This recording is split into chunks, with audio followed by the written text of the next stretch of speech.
right now. And I see the Senator from California, Mr. Padilla, and we're delighted that he is joining us. And his state has been one of the leaders in this country in raising the minimum wage, and I would yield the floor to him for his remarks.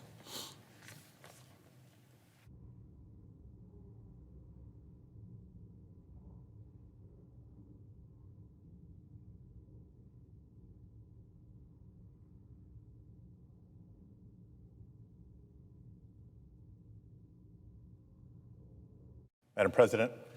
Senator from California. Madam President, I rise today in support of working men and women across the country. And I'm proud to stand with Senator Sanders, who has been a champion for working people. Let me be clear. Raising the minimum wage is COVID relief. The COVID-19 pandemic has highlighted the immense underlying inequities in our nation. It has also driven home how important essential workers are to our society and to our economy. Millions of Americans do essential work, but are not paid a living wage. They work as home health aides, assisting elderly family members meet their basic needs with dignity. They produce our food, stock our grocery shelves, keep facilities clean and safe, care for our children, and so much more so that we can go to work. They're on the front lines of this pandemic, risking their health, yet still struggling to keep themselves and their families healthy. They shouldn't also have to struggle to keep a roof over their heads and food on their table. Both of my parents worked jobs that are considered essential today. For 40 years, my father worked as a short order cook. For the same 40 years, my mom was a domestic worker. And it's people like them all over America who work hard with dignity, yet still struggle to make ends meet. That is not the American dream. Far from it. It's finally time that Congress does something about it. There is strong bipartisan support throughout the country for raising the minimum wage. I'm proud to say that my home state of California has been a leader in the fight for 15. And just this past year, the voters of Florida, yes, Florida, the state that voted for Donald Trump not once but twice, approved a $15 minimum wage by a 20-point margin. That's because it is Americans, both Democrats and Republicans, who know that one of the most straightforward ways we can help working people is by raising the federal minimum wage to $15 an hour. Now, California is a big state.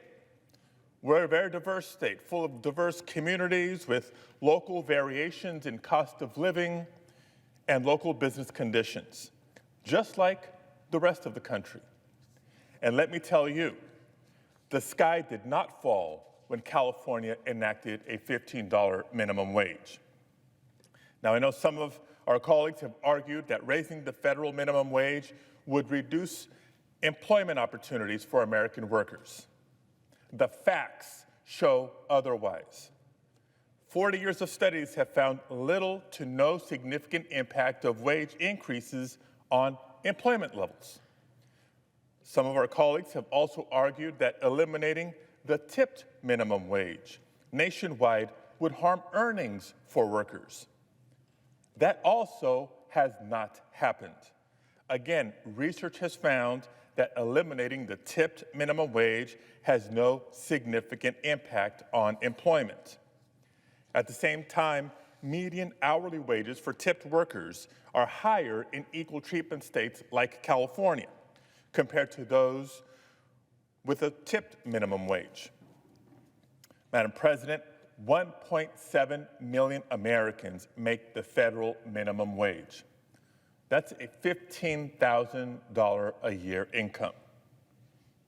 We must be honest with ourselves.